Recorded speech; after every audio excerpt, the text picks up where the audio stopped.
আসসালামু আলাইকুম ভাই ও বোনেরা, আপনারা কেমন আছেন? আই তো ভালো আছি, আশা করি আপনারা ভালো আছেন। সুন্দর সুন্দর তাজা তাজা মাছ আমরা আজকে দেখুম এবং কিনগুম।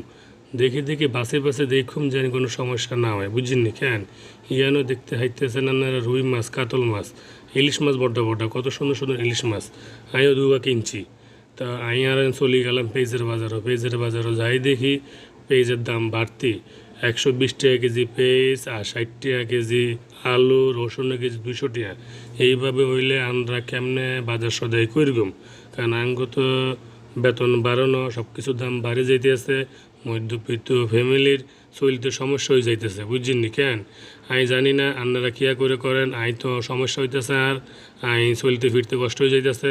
আমরা যে আলু ভর্তা খাইয়াম, আলুর কেজি 60 টাকা, আমরা কিতা করতাম? হ্যাঁ চলি যে আমরা কাঁচা বাজারে যাই দিই, কাঁচা বাজারে সব কিতা হয়েছে।